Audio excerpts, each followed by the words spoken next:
Mais um povo que chega ao limite das mentiras estatais. Obviamente, o governo é autoritário e é apoiado por Lula. Todo mundo sabe disso, o que coloca mais pressão ainda no Brasil para uma possível e provável mudança em 2026. O mundo está mudando, isso nos afeta aqui diretamente, não apenas o nosso capital, mas as nossas perspectivas. A ilha de Cuba está ruindo de podre, assim como aconteceu com a União Soviética e com todos os governos centralizadores que se dizem mais à esquerda. São autoritários, são psicopatas. Eu testemunhei 2 vezes lá. Estive em 2007 e em 2022, mas a coisa escalou e muito. Vamos entender o que está acontecendo na ilha.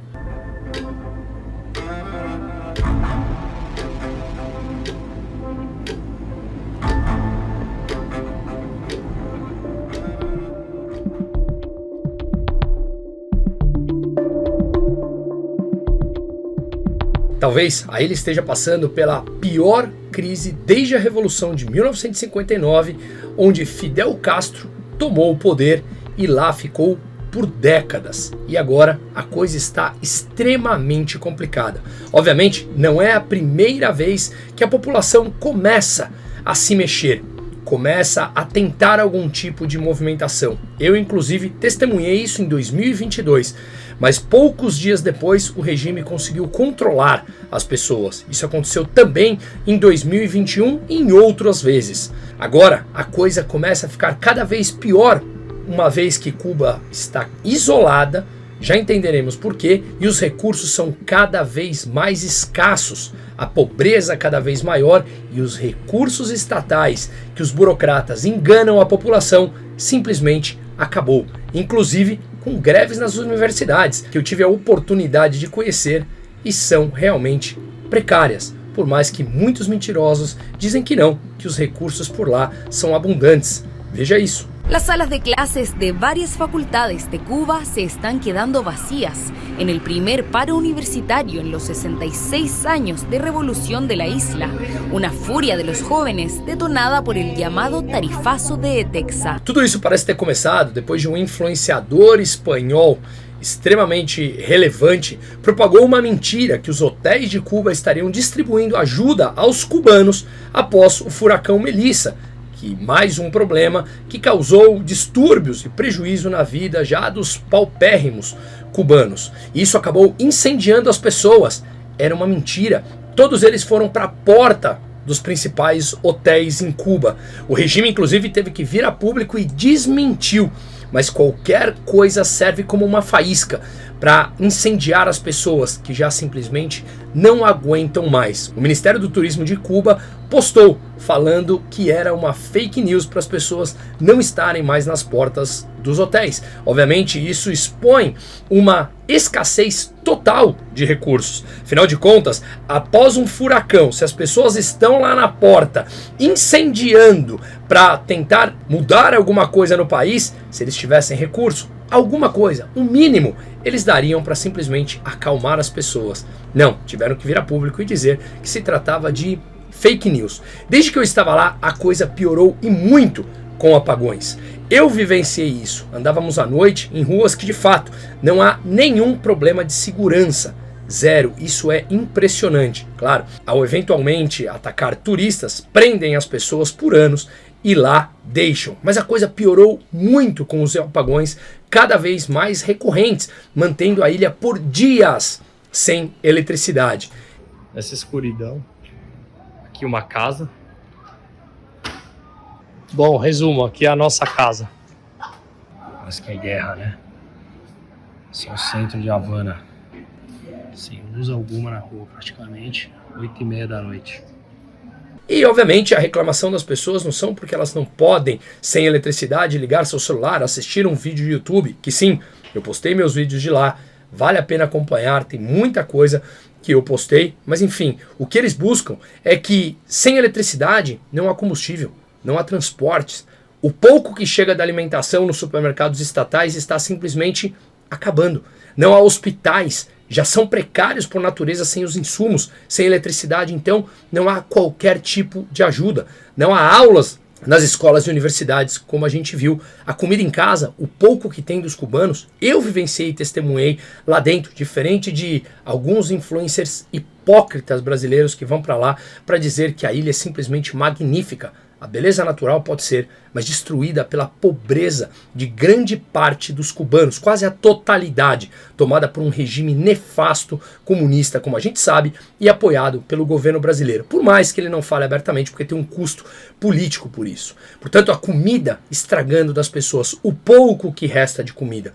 Eu, particularmente, depois de ficar dessa última vez em um hotel, em uma região, por volta de 1h30 de Havana, onde tem os principais hotéis de rede espanholas, que é um país que ajudou a financiar o regime cubano, mostraremos isso daqui a pouco, hotéis que estão simplesmente caindo aos pedaços, com pouquíssima comida para os hóspedes, diferente do que eu vivenciei em 2007, que os hotéis eram uma bolha, parecia realmente de qualquer outro lugar do Caribe que eu estive. Hoje já não, hotéis supostamente 5 estrelas com infraestrutura caindo aos pedaços, com pouquíssima comida. A minha mulher, que pesa 49 quilos, é magrinha, perdeu 3 quilos nessa viagem. É simplesmente triste. A gente dava comida para os garçons dos hotéis e eles diziam que não podiam receber, para a gente deixar ali como se eles fossem jogar no lixo e levariam embora. A coisa é realmente absurda o que nós vivenciamos. Portanto, os doentes lá sem auxílio algum, e por conta do furacão Melissa que a gente mencionou agora, que há poucos dias ocorreu, as pessoas estão com crises de vômitos, diarreias, dengue, chikungunya que está passando por lá e não tem como tratar.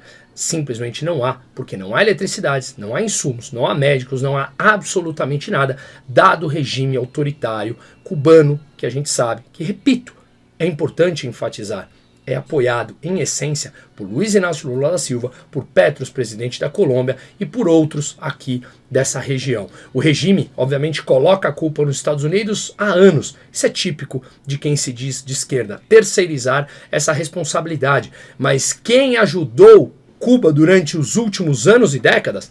A Rússia, obviamente, outro país autoritário, que eu estive lá na Copa e realmente há uma essência autoritária por trás, não é obviamente um país democrático. A Venezuela, que eu estive 3 vezes, inclusive a última produzindo um documentário em 2023. O México, que é um país narcoterrorista que hoje se aproxima dos Estados Unidos porque precisa disso. A Espanha, que vale lembrar também, o então vice-presidente espanhol, durante a pandemia, Pablo Iglesias, ele recebeu a vice-presidente venezuelana Delcy Rodrigues no aeroporto de Barajas, em Madrid. Ou seja, há uma relação espúria aí. O ex-presidente Zapatero da Espanha fala abertamente bem da Venezuela e o atual primeiro-ministro, Pedro Sánchez, também de extrema esquerda, ajudou a financiar o regime cubano e, claro, o Brasil do PT. Nós vimos na Lava Jato construções do Porto de Muriel, nós vimos envio de dinheiro com o programa Mais Médicos, que ajudava a financiar o governo. Os médicos cubanos ficavam com 20, 25% do salário, o resto ia para financiar o regime cubano. Nós financiamos, ou seja, nós, pagadores de impostos, financiamos regimes autoritários e não tínhamos a quem recorrer. Afinal de contas, o PT estava e continua no poder. Mas são essas pessoas, esses mesmos governantes, que adoram falar de democracia, mas adoram financiar esses regimes completamente autoritários que mantêm as pessoas na pobreza. Agora, Cuba enfrenta já há alguns anos a fome brutal. Repito, eu vivenciei, eu fiz os vídeos, estão todos disponíveis. Eles estão na bancarrota. Até quando os cubanos conseguirão, portanto, derrubar o regime? Basicamente, é isso que a gente vai entender. Veja esse vídeo. A manifestarse ante horas, días, semanas, años sin luz. Vale lembrar que da eletricidade produzida em Cuba, está pouquíssima, afinal de contas está faltando por dias, por horas, por semanas, por meses. 95% vem do carvão e do gás. O mesmo que esses presidentes bonitinhos de esquerda, como eu mencionei, Cláudia Sheinbaum do México, Brasil de Lula, Pedro Sánchez na Espanha, os politicamente corretos da boca para fora, adoram falar sobre a transição energética, mas 95% vindo do carvão e do gás, já que é de Cuba, do amiguinho comunista, isso obviamente nada importa e eles deixam passar. Cuba não consegue produzir o petróleo que ele consome, portanto ele precisa importar. De onde vem majoritariamente? Da Venezuela e da Rússia, só que cada vez menos eles conseguem importar porque a crise ela é brutal e não há mais capital. Eu mesmo fiquei 3 horas para abastecer junto a um táxi que nós pegamos no aeroporto para ir até o hotel.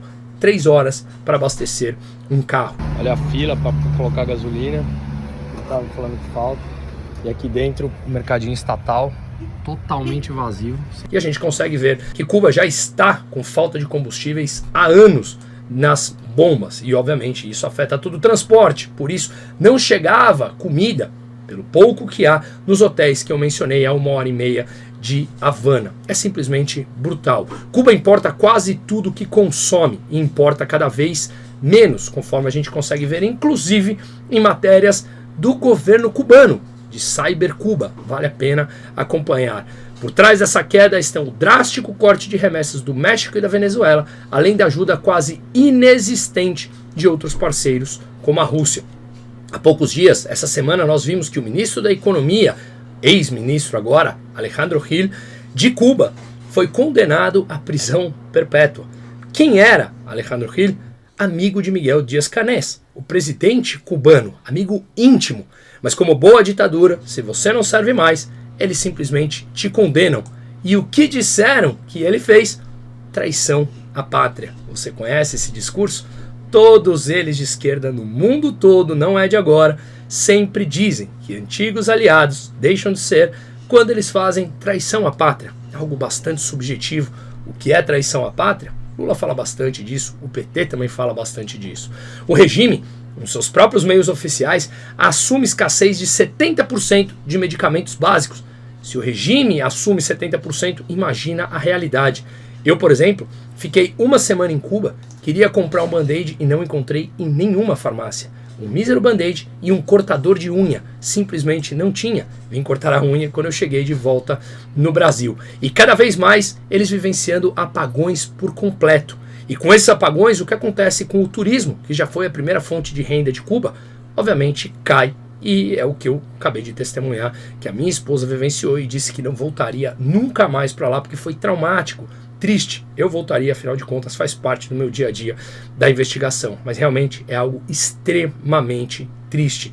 O ponto-chave aqui é que antes, ao menos os burocratas, os comunistas, os autoritários, viviam como reis. Agora a bancarrota parece que chegou por completo e Cuba está cada vez mais isolada. Vale lembrar que Fidel Castro foi popular ali no início, nos anos 60, no início do espólio por parte da população. Os cubanos não tinham tido tempo em descobrir o que era o comunismo e um governo centralizador. Agora, as décadas mostraram realmente que isso leva a total pobreza, à exceção dos líderes, que esses sim são bilionários. E obviamente o regime ainda tinha dinheiro para roubar.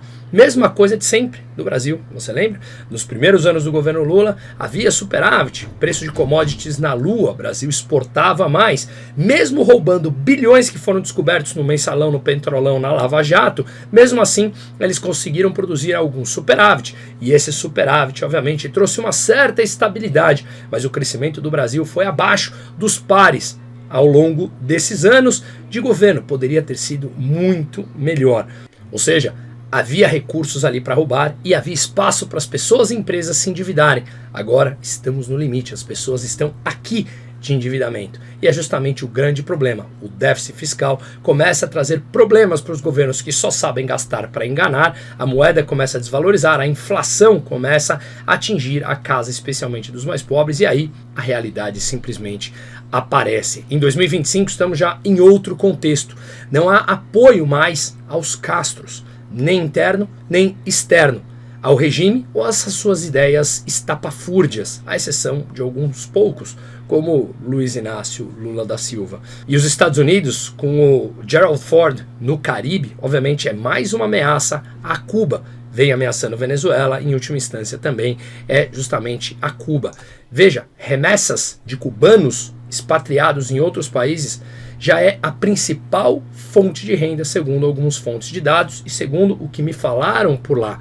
Algo como 4 bilhões de dólares vem de fora, oriundo de famílias cubanas que moram em outros países, mas muitos prefeririam receber comida, coisas que eu também ouvi. O salário médio em Cuba é 17 dólares por mês. Na média, Qualquer matéria, que inclusive você consegue ver bastante enviesada, essa é do caso da UOL, falando que eles preferem até comida. Mas obviamente eles colocam aqui a culpa do regime cubano nas sanções americanas, como se realmente o grande problema estivesse aí.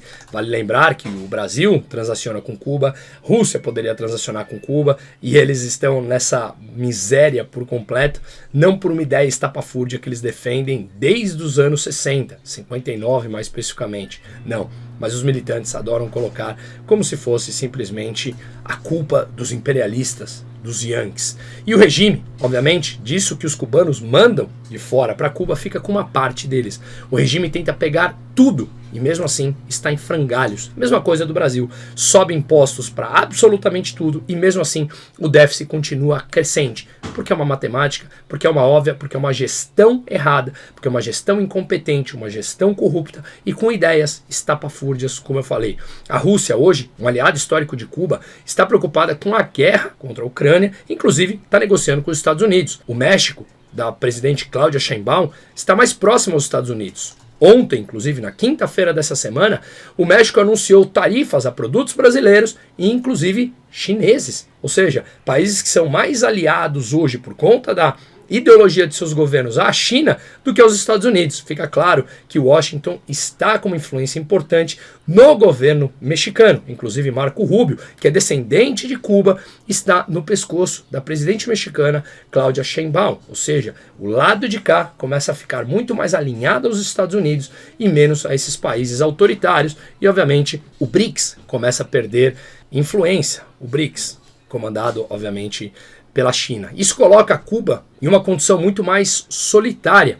Inclusive, há relatos importantes que Cuba vem ameaçando Maduro em assassiná-lo se ele simplesmente abandonar a Venezuela. Perceba a complexidade da coisa.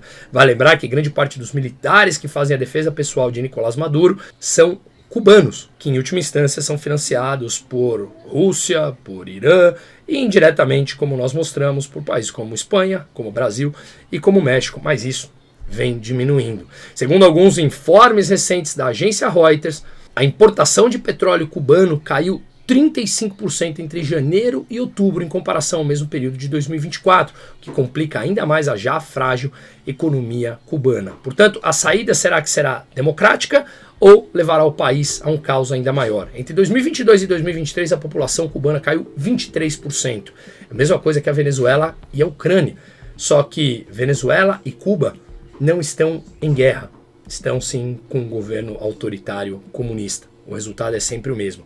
Ainda não há uma figura central da oposição cubana, seja no exílio ou dentro de Cuba, para comandar essa virada contra o regime, que está cada vez mais fraco. Raul Castro tem 94 anos e ainda segue no poder, influenciando o poder em Cuba. A sua morte ela pode desencadear, obviamente, um movimento de transição à democracia ou uma instauração de um caos dentro de Cuba, com milícias, grupos armados que poderiam comandar o mesmo problema que eu venho falando a respeito da Venezuela.